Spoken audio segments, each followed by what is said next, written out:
Alright. It's morning. I reviewed Boss Baby at Cane's last night in the drive-thru. And now here we are about to review a new independent movie from the company that seems to be not able to make a movie below an 8 out of 10. It seems fucking impossible. They're too good, man. A24. They're too good. It's not even them. They just pick up most of the movies they make. I don't even think this one was made by A24. I'm pretty sure they bought it at a festival, and they are the ones that are just distributing it. But they're really good at picking out the best movies of all time. I like that. Although it's very their style. Like, they have a style. I've noticed with, like, depending on the genre, like, if it's a comedy, you know the style is going to be, like, kind of weird, very vibrant, a very techno soundtrack, maybe. But there's going to be that level of anxiety mixed with comedy. They always have a unique tone. We're talking about the new movie Zola, by the way, or at Zola, even though it's just labeled as Zola. Anywhere you buy a ticket, it comes up as at Zola, so I'm going to consider it that. Based on a real-life story, 148 tweets, a thread that this one woman named Zola made after a month after the events happened. She made a post about it. And it was just a shitload of tweets. Which I read was pretty crazy, honestly. Yeah, I read like the first 20, and it's like, oh, they're really going like with that for the movie. Like, they go off the tweets, and it's fucking awesome. God, this water's so good. Sometimes you need it. How do you want to start off? I'll start off with this. We're in Dallas right now, going to a world premiere of a movie with some people we personally know who made it. So world premiere. The world premiere. Yeah, it is the world premiere. You're right. I'm excited for it. But that's why we're in Dallas, and it's morning if you look out the back window, not like nighttime, because we just didn't review it last night. We got fucking bored and did other stuff. Like watch Barb and Star. Maybe we'll do an ultimate review of that with like 12 of my friends. That'd be fun. So Zola is simply, if you could go read the Twitter thread, you could obviously get the whole plot itself already spoiled for you. But if you want a basic synopsis, Zola is a woman who works at a Hooters restaurant. A chicken restaurant here, it's just the movie, but it's a Hooters, is the Twitter thread said.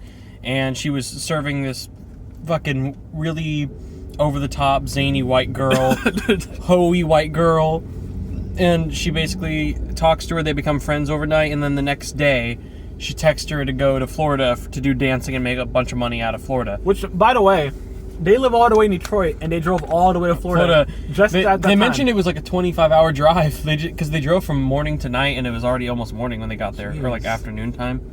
Yeah, it's fucking crazy. What a crazy trip, because they never stopped. Especially the fact that just think about it. This is a real story, but Zola really just went across the entire country with this random person she met overnight. Shit happens, people though. She never knows. But people happens. Like, I feel like it's a tale. Don't trust strangers. Like people you don't really know.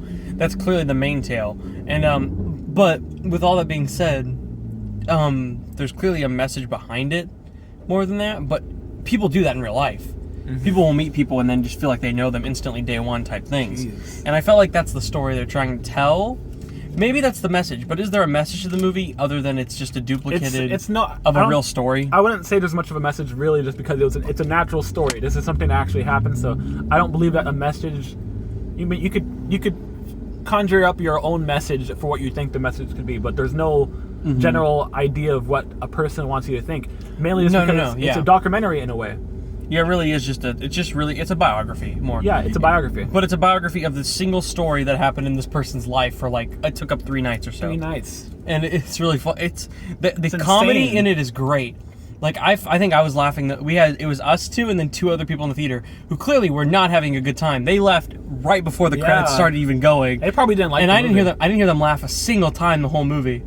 And I was like, this movie's really fucking funny. And if there's a reason that you're gonna go out and see this movie, it's for the comedic effect and the style of its movie, because otherwise you could probably be entertained reading the Twitter thread, because it seems very entertaining. One thing I want to do is not spoil the movie. If you haven't ever read the Twitter thread, honestly seeing this movie and then reading it would probably be the most fun. To be like, oh shit, this is what is the difference, or here's what caught me over. There's a few minor differences near the ending in the middle that they make for a more theatrical experience. Shit. But obviously they keep it contained because it's still an independent movie. What would you say is your favorite part of the movie? Like a what? Like in scene general, or something? What really stood out to you? What aspect of the movie stood out to you the most? The writing. The dialogue is great. Because of course in Twitter, she talked like that a lot. Yeah. Like the girl Zola and the other girl, Stephanie. They actually talk like that in real life. Like, that's how they spoke. If you, like, listen to how they... Literally, the first line on Twitter, her first tweet, when she starts the story, is a picture of them, and it goes, "You wanted to hear the story about how me and this bitch fell out? It's a long one, but it's full of suspense." And it's exactly how the line opens, and I'm like, okay, so the people who are writing this to make the... Because there's scenes in between with dialogue. That's her third person telling it. Yeah. She is narrating sometimes in this movie, but it's dialogue. So, like, the way they accurately got that, I think... compels the writing and the comedy really high, because I'm sure in the context of the story you read on Twitter, it's funny because you're reading it as a perspective. You're like, this is crazy, huh? This is a funny story, but it's not like legitimately funny. So I feel like in the situation that they were in real life, like Zola and them, I don't think they found many of the stuff funny. They were probably scared shitless, everyone in the scenario, except the pimp character. Dude, I don't know what was up with him. What a great character. Basically, Stephanie says she's going to go to Florida. She's like, only people are coming are my boyfriend and my roommate. Her roommate isn't, like, really her roommate. It's, like, the pimp who sends her around, makes her fuck a bunch of people and do dances just so they get money. And you learn, like, dancing's not the main thing. It's mainly there so she fucks old men and makes a bunch of money off them. It's disgusting, man. But all those sequences are so uncomfortable to watch every time. There's a story behind it, though, but I don't want to... I feel like we shouldn't really spoil it, but it's definitely a big... the more it goes, the crazier it gets. It's very real-life Uncut Gems. Yeah. As I would say, Uncut Gems is a movie that has a lot of humor. It's not a comedy. That one's certainly more of a drama thriller. This one is definitely more comedy. I'd say the main genre is comedy. I don't know if this genre exists, but I would really say this is like a subgenre of horror. Maybe like realistic horror, in my opinion. I would just say real life experiences. It's real life experience. Fucked up shit that could really happen in the everyday. That's why Uncut Gems is like that. Uncut Gems is very much like that, but this is definitely a comedy. This is the main genre. Favorite aspect of the film for me, though, I would say is I just like the cinematography the most. It was very neat. I'm still debating on if it was shot on a phone. It looks very grainy, as if it were. Or that could have been a filter they added to the end of the movie. But even when the whole movie's playing, you're always like, oh, it looks very grainy. I don't know what it is, but they really pull it off. I'd say that there's a lot of shots where they do clearly it almost feels like the person in the car is filming it.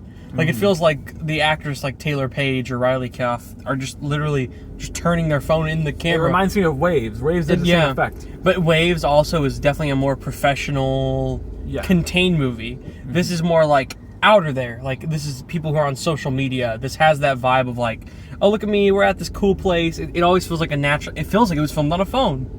I say that in every sequence. It almost feels like it was shot on a phone, except some like stylistic sequences. There's like a sequence like, who are you gonna be tonight, Zola? And then it like shows her stripper wear that she could wear, and one of them was the Hooters outfit, which was a cool callback, because in this movie she's not at Hooters.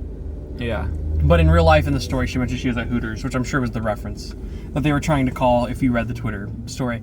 Without getting into spoilers again, like getting deep into the story, it's a very fucked up tale of just this girl who got herself into a situation that continuously got worse and worse because the people around her continued to make it worse and worse. It's a crazy story. They continue to make it worse and worse. It's all the people around her that fucked her life up, and it's insane. It's definitely a core memory formed from that I probably wouldn't want to visit. That's not an island I want to visit. The hoe trip memory. that white bitch memory. Her core memory. This is white bitch land. It's my fear. White bitch land. My fear land. Her fear is literally just herself because she's afraid of fucking... Yeah, if this were Inside Out, she'd be terrified of her. Joy would not have any joy. Definitely not if you were in this person's mind. And there's a sequence... I was reading the Twitter thread, and it didn't seem like it was a part of the Twitter thread, but there's a sequence here that depicts not necessarily rape, but assault and abuse and a lot of stuff in this movie that's really fucked up. And I don't know if those were all parts of the Twitter story. Based on what I read, some of it may have been left out, but I'm sure some of those elements were real, and I'm sure it was terrifying. Also, Jason Mitchell from movies like Straight Outta Compton, he plays Easy. He's in this movie. He did it really well. Small role, very good job. And the guy who was like on those Disney channels, like Minutemen, he's the best part. He plays Stephanie's boyfriend in every scene. He is so goddamn funny, like because he's this character who completely is like missing anything that's going on here. He's just an idiot. Because there's a sequence where they're going to Florida, and Jason Mitchell's character, who lives in Florida, is like, "Oh, I saw you pulled up with all those girls," and he just tells them everything, and he thinks they're like best friends. He's like, "We're not fucking friends," and he's like, "Oh, damn." What a big, what an big idiot. twist. A big twist, yeah. Near that ending, that twist was big, but it's also like I saw knew it he was coming. coming back. I knew I that- should never trust him. When I was considering that was Jason Mitchell, the guy who played Eazy-E, I was like, that guy's a real actor compared to he's like probably the biggest actor of all the people in here except Taylor Page, who plays the main girl. So but when he was in it, I was like, he has to come back because he couldn't just have his 2 or 3 minute role that is useless. But I love I think the best performance overall, like in terms of like actual acting, might be the pimp. I think he did a really good job. He's very threatening and scary, but he can also really well at he can also be threatening really fucking funny at other times, and it's like why he's this great combination. I remember he was talking. It's a bittersweet combination of horror and comedy. Yeah, but it's realistic. It's not like a horror. There's no jump scares or some shit like It's that. just more. It's not horror. It's I'm back. it's suspense. I think I'd say. I'm not looking for the right. I can't find the right word. But No, you're right. It's one of suspense. those. Let me lean back a tiny bit. Okay. Cool. Yeah, I don't know how to describe it necessarily in tone, but it's very mid-90s would be another good comedic. If you're asking the type of comedy, it's mid-90s style comedy. If you're asking the type of horror, it's Uncut Gems type horror. Yeah. That's really what it is. It's mid-90s meets Uncut Gems. If you're interested in a story with a lot of sex, stripping, twists, and hoes and bitches... I want to talk more about the cinematography. It's just... it blew my mind, honestly. I thought it was really beautiful. Really? Honestly. I have to appreciate the amount of detail that was put into like all the scenes, really, because I noticed There's a few that are really cool. I noticed in almost all the suspense scenes, they would get really close to the camera, and then it would just feel like you're claustrophobic, or there's nothing you can really do about any the dialogue situation. scene. It's always like just this really. I think it's the grain. I don't even think it's that close up because those close ups are done way. If you've seen Uncut Gems, Uncut Gems does it way better. They do it way better. And I think the only reason it's done way better is because the people who directed it are also bigger professionals. They've worked on more stuff. Because they have like a their good movie sense of duality. It's the Safdie brothers who directed it. They directed Good Time, which is their other A24 movie, which is almost considered better. And they are so good with claustrophobia that this movie's not even going to live up to it. This movie does good, and the only reason I think that those shots are creepy is because it's very gross lighting. Like, the lighting isn't bad. It looks colorful. It's meant But it's that graininess on the screen that makes the lighting look kind of like shit. Almost as if, like, you're, like, getting pissed on. Or someone's, like... And that constant jingle that you hear. It's Florida. This is really just like Florida's Gross, the movie. Because Florida done documentary. It has pink and yellow lighting that looks very beautiful. Like, oh, it's shiny and it's tacky like happy. at the same time, though. It's tacky because like it doesn't really fit the situation that you're watching. Never, it's just kind of, no. but it's kind of there just to set the mood. But it never does well. It's like it's a weird sense of uneasiness. Yeah, because all the lighting is like very colorful and happy, like pink and gold, and you're But like, the context oh, that's is- shiny. That's usually colors you compare with happiness. Yeah. But in the scenarios they're in, it's very film grainy. They're in Florida, meaning it fucking sucks. We hate Florida. Fuck Florida. Anytime they just say Florida in the movie and I see stuff happening, I'm like, yeah. Gross. It's fucking disgusting. People are insane. I noticed there's like a certain psychological effect they try to set in with the sound. There's that constant ringing that you hear. Oh, all the sounds they're all social media based sounds. There's the Twitter one that keeps going on. There's the Snapchat ding that keeps happening sometimes. But I don't know what it is. There's that. It sounds like the bells in Hereditary at the ending that are clinging. Same thing. Or It's so they would unsettling. have that. It feels unsettling after a while because like for every now and then you're just like, oh no, something bad's gonna happen the again. The score and the sound design, they're not great. I'm not saying that they're bad. Yeah. But they are certainly uncomfortable, and that's their intention. The score's not great. It's a lot of EDM-based score and tech syndrome. Everything was done carefully and with heavy detail, is what I noticed. Yeah. This is a small independent film. Independent films always seem to put in with more care because it might be the only chance you have to make a great film for yourself. And honestly, for a story that really doesn't give much detail, it's just a Twitter thread. It's just a Twitter thread. It's just damn entertaining. They made so much They made such a good story out of something that's just a Twitter thread. Yeah. Honestly, but I think I'll also have to give props to Zola for that because she did really well in explaining her story based on what I saw in the Twitter thread.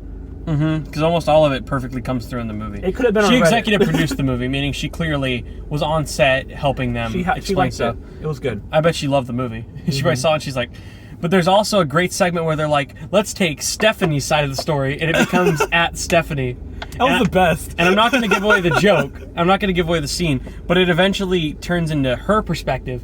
And not only did it bring up her name, I thought it was just going to be her perspective, but like it mentioned because it was October 14th that Zola put out her tweets, and then it said, and then somewhere like an hour and 10 minutes into the movie, 15, 20 minutes before it's about to actually end, hour and 10 minutes into the movie, because it's like an hour, 25-minute movie, it's short.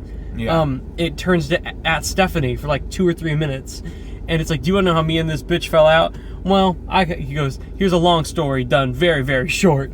And she basically just trashes on her and blames everything that we've heard throughout this hour story on Zola.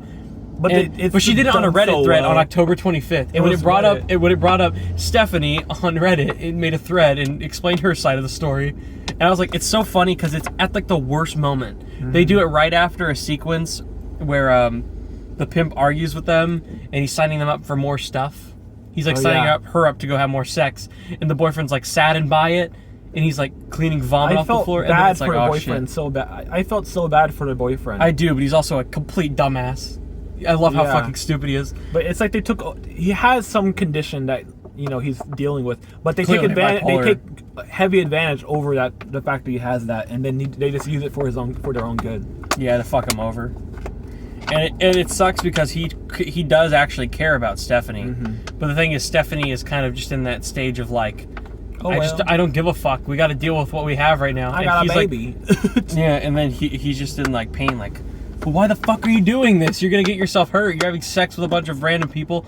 Oh my god, the amount of male genitalia in this movie. Holy shit. I have to pay respect though, because I feel like when you watch a movie, it's always female nudity. You never get male nudity, but it's always so true. Whenever anyone says like, yeah, your dick is not a gift. It's fucking gross. This movie emphasizes that in so many ways. The amount of different types of penises I saw. Looks like an elephant trunk, and not in the right way. Man, we got shriveled dicks, ripped dicks, elephant trunk dicks. This might be the most culturally infused movie ever. Yeah. Just from that scene. The penis differation was insane. Man, and it's all so old nice fucking weird men. The first guy who shows up is like a redneck biker type guy. Then the next guy who shows up looks like fucking George Lucas in Star Wars. It's crazy. Everyone just looks so ugly, and I'm sure in that situation there's a lot of scenarios like that, but like where they had to fuck ugly guys. But man, is it awkward because you just jump from the dancing shit right into that, and it's uncomfortable every scene. All the sex scenes are uncomfortable. There is one funny joke that I won't give away where they go to this group's house and want to gangbang, and their first line, they have a really funny line that made you and me laugh really loud. I can't remember what it was. It's like, well, we're spirituals, so we don't. It's like, no, he's like, well, we're savages. We're savages. It's like, no, we're savages. I'm not gonna put it in my ass. Care. I'm not gonna put it in my ass. We're savage. We don't care. Yeah, all them, and they all say it like in linear, in unison. It's just like, we're savages, and like 6 people at the same time. So we don't care, and then they all surround her in a circle, and Zola's just trying to get out of the situation while this other girl fucks him. And that's the scene right when it cuts to at Stephanie, right in the middle of like the most awkward scene. No, it's a really so well done, unique style, very, very detailed. There's a lot of cool background images. There's a lot of scenes that happen. And a lot of imagery. There's one where they walk into a hotel and there's this white couple dancing to folk music at one point, and it's like a 10-second shot on them, and then it cuts to like arguably the most intense thing in the movie. Like they're going into the room, the room scene where she gets pulled in. And I'm like, that between those 2 scenes alone, you're automatically like, the tonal difference here is fucking nuts. And I'm curious if there's a message here in the background. I'm sure it's just a stylistic choice because, oh, that looks cool. That's a lot of independent filmmakers' ideas, and people will look into it their own way. There's not a lot of ways to look into it. Like the way we're saying, it does look very good with its cinematography and lighting, and there's clearly an intention for mental health and a message to don't trust strangers and learn from that shit. There's clearly a message here. But also at the same time, there's kind of nothing here. What kind of makes the movie fun is that if you haven't read the Twitter thread, or if you have, it's just to see a played out mystery of fucked up shit happen to this person's life. And the best part is Zola, not a lot of dialogue except in the first 15 minutes. She's very quiet. Yeah. She very much is the girl who stands like in the background while someone's like getting fucked. She's that character the whole movie. Like she doesn't talk at all. You know what I mean? Yeah. She sits there. She's very quiet. She's the character who's always just like the reaction.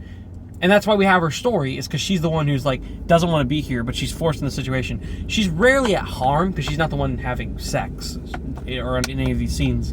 She's not the one at harm, but she is the one who is there for the reaction. You feel like her. That's probably why in the story, because we don't know the full stories. What if Zola is an asshole, and what if Stephanie actually wasn't an awful person? The movie convinces you in that way, but we don't know the real story. We weren't there. Not the audience won't know. But they make Zola such a background, shy character who's just put into a shitty situation that you do feel for her constantly. And the boyfriend, he's that same character. He's left alone and treated like shit. She is just there when she shouldn't be, in the wrong place at the wrong time. And it's such a good balance. I think it's a good character study movie of like someone who cannot help the situation and they're just there. The pimp won't let her go. They're put into fucked up sex situations. There's people with guns. A lot of crazy twists and fucked up shit happen. It's a fun movie that if you have a chance to see it in a theater, I would at least recommend you give it in a theater. Because no one was seeing it at our screening last night. Fucking empty. No one there. Although all screenings were empty. Summer of Soul had the most people last night, and that was the movie I expected the least people at. I kind of want to go on Saturday just to see if there's a bigger crowd. To Zola, maybe. Yeah. Like a teenager crowd, maybe like 20-year-olds. I can't see it. I can't see that grouping, that audience being there. I'm not sure what the audience was supposed to be like for them. I think it's like 20-year-olds. 20, 30-year-olds that are just like, that appreciate a good indie film. I wouldn't say that. I think a lot of people will go just because they see stripping and social media and bitch and hoe jokes, and I think there is a Ratchet movie. But Sign me up. Yeah, I'm thinking people like that are gonna go, but I think they're gonna go and watch and be like disappointed. I feel like this is making fun of me. This movie's making fun of how I talk and how I fucking do shit online. They're making fun of me for stripping. And then I feel like there's people like us and other older audiences who will appreciate an independent film that's heavily stylized and very clever and very funny. This played at film festivals a long time ago, and god damn it, I don't think it played at South by Southwest. I don't remember. There were some films I missed. I wonder what the that reaction was to that movie. At the film festival? Yeah. Loved. I mean, clearly it was loved. It had 100% on Rotten Tomatoes when it first came out of its first festival. Really? It has an 88 now. How many reviews was that? It was like 13, 14. It was the critics who got to see it. All of them were positive, though. Nice. And, I mean, I'm not not surprised. Metacritic gave them a good score, right? It had like a 73, which is pretty good for That's great for Metacritic. Yeah. If you can get like a 65 or above on Metacritic, you basically won. Yeah, you basically have something good about you. Although I don't always agree with movies. Like fuck, Boss Baby and Peter Rabbit 2 have like a 45 and a 41, and I think Peter Rabbit 2 is one of the best movies out this year. Yeah. So clearly, critics and anyone could be different to what you think. Zola is an independent film that almost guaranteedly will get a 60 at least, because it's going to be liked in some capacity, and there's going to be more appreciation for it to come in the future. So if you can see Zola in theaters, do so. I don't get these independent movies making money. I would recommend this movie. I don't honestly, this weekend, every movie out I kind of recommend. We didn't go watch the first Purge. We went to go watch The Boss Baby 2. I went to go see it again. And that's just what we sat through. And I think Jacob liked it a little bit. I think he seemed like he enjoyed it. Yeah. Impressively better than the first one. As I mentioned in my review, I give that one a 6. So what would you give Zola, or at Zola, whatever you want to call it? Well, I'd split it into 2 parts. So I would give 5 points to one side and 5 to the other. In terms of story, I would say that it does pretty well. The story is pretty well. I can't really base anything much on it because it's her story. But she did she was an executive producer, so I'd have to still give her a judge on that. I couldn't see it as a film I could really see myself watching again, or maybe a third time, just because it seems like, I don't know, the whole point of me wanting to watch the movie is wanting to know what's going to happen. And now that I know what's going to happen, it doesn't have that spark anymore for me. Maybe not, but I'm sure there's a lot of great background things you might notice. And it's still a damn funny movie. You're still going to laugh at those jokes. Yeah. The one with the girls preaching in the strip club is so fucking funny. I love that scene. All the stripping scenes early on, like the first 20 minutes of the movie, are where the most direct humor is. And then later it's like awkward humor, like, should I be laughing at that? And story, I would probably give it a 3.5, maybe. And for like a 3.5 out of 5 is what I mean. Yeah. And then as for the other 5 points, I'd probably just have to give it, I want to say a 10, maybe a 9.5. The whole movie? No, for the production wise. Oh, so like you mean like a 4.5 or something? Yeah, like a 4.5 then, for that part. So in a 4.5 and a 3.5, you'd give it like an 8 out of 10 and all. And yeah, and all I'd probably give it an 8 out of 10. Yeah, I think that's a way of looking at it. I'd say it's pretty well I know done. as someone who judges films online, between five, they do a 10 out of, they do a something out of 10 in quality and something out of 10 in you're right. I entertainment. probably should have done Quality something like that. entertainment. I wouldn't do that. I hate rating movies like that because I feel like it's like a cheat because it A lies cheat? to yourself. Because then I could say like, fuck, like, oh, I give The Room a 10 out of 10 in entertainment because it's so fun to watch, and quality I give it like a 0. But then you give the movie a 5 out of 10, you're like, it doesn't logically deserve that, and I'm not going to come back and rewatch The Room often, even if it's a fun watch. That's why I think that's a shitty way of doing it. I think it's a way to do it for fun and for people to get your basic understanding. I'm not saying it's bad. You can rate it that way. You're right. You give it an 8 out of 10, you're fine. I totally get it. I would also give it an 8 out of 10, and I would say the only complaints I really have is not the rewatchability factor. I think it's going to be a hilarious film to consistently come back and rewatch. I do think I'm going to enjoy it.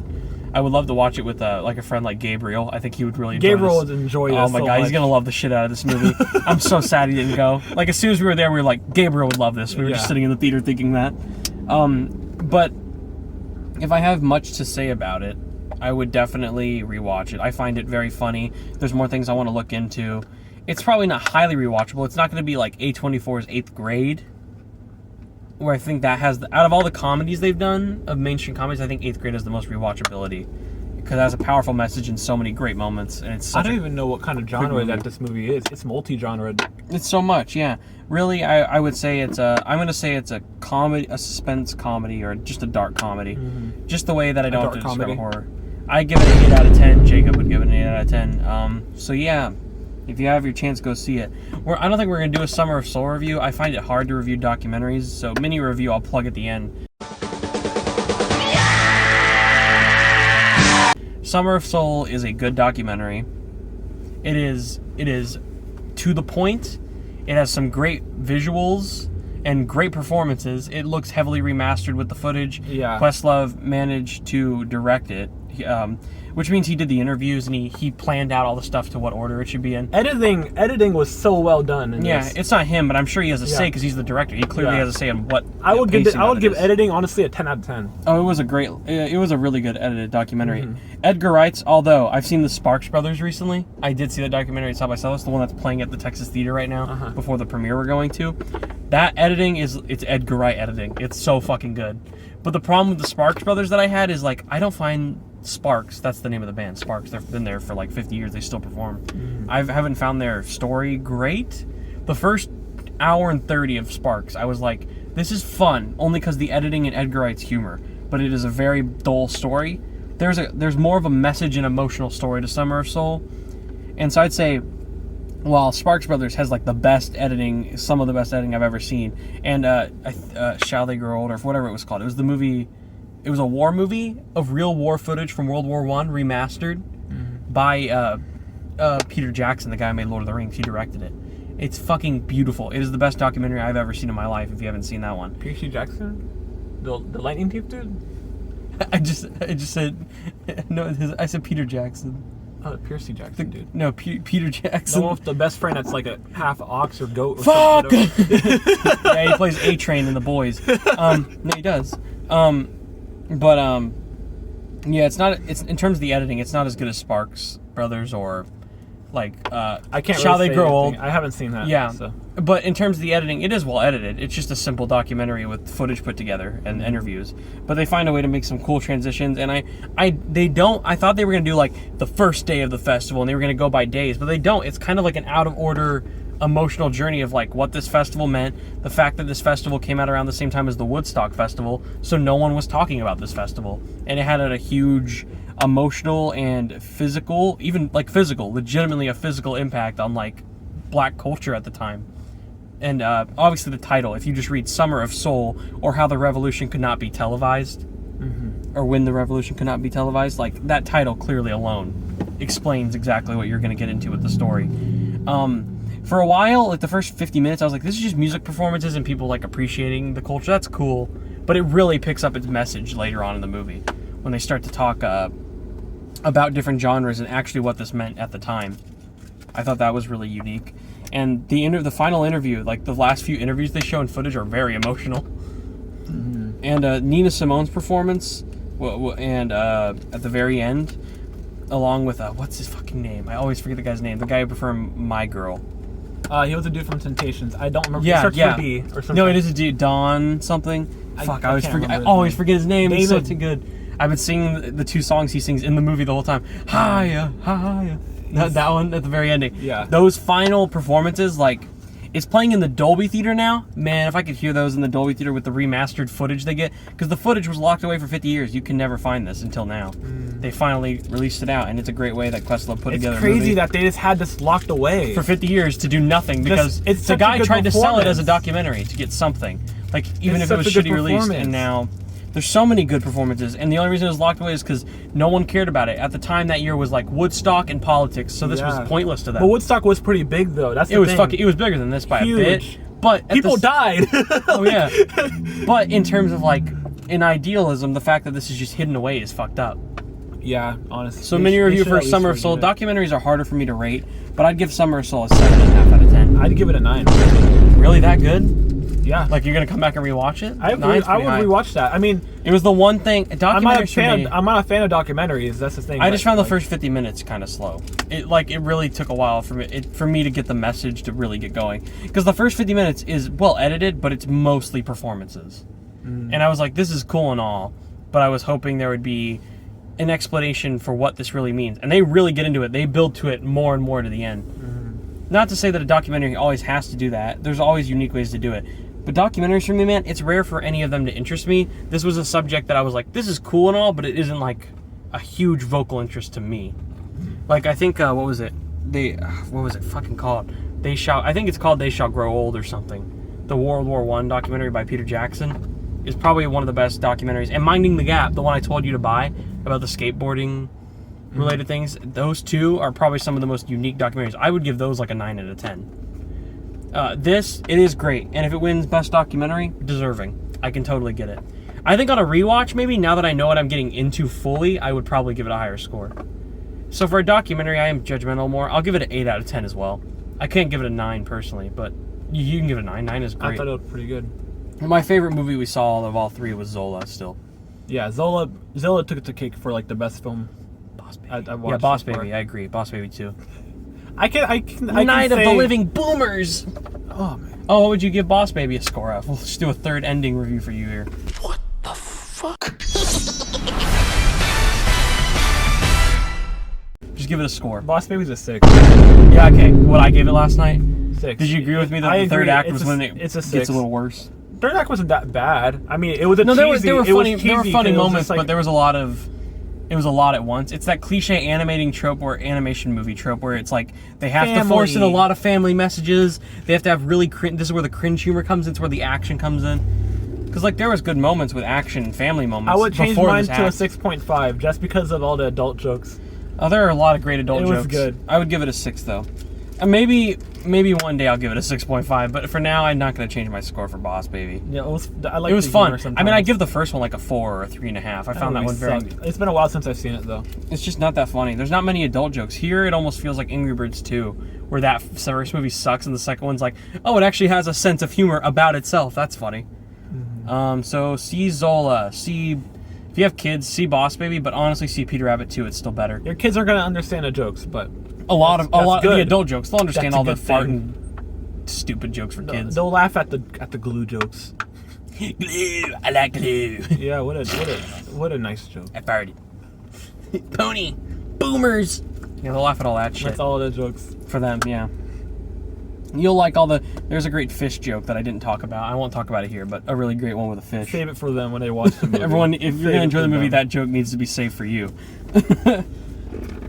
And we didn't go watch Forever Purge. I'll see it tomorrow on my own, and I'll review it for whoever one person watches this. The one person that actually seriously watches the whole 45 minutes of this. How long is this? 34 at the moment. 34. Anyway, we have a premiere in about 2 hours, so Yeah. see y'all after. Maybe we'll do a video. I have no fucking idea. So Zola, 8 out of 10 from both of us. Summer of Soul, 9 out of 10, 8 out of 10. Boss Baby, both 6s. Yeah. Or 6.5, I guess. There Peter we Rabbit go. 2 is better. If you're going to see a kid's movie, honestly, still out of all these movies we just talked about, I still recommend Peter Rabbit 2 above all these. I haven't seen it, so I can't really It's say. so fucking good. I still haven't seen it. Angel would definitely recommend it. He gave that shit like a 9. Really? He loved it, dude. I give it like an 8. I love Peter Rabbit 2 though. Like that movie just shocked it's Boss Baby 2, but without the really cringy and awful third act. Not that the third act is awful, but when I was watching Boss Baby, I was like, it's certainly not the first 2 acts that I'm having fun with. I lost a little bit of interest. So, bye.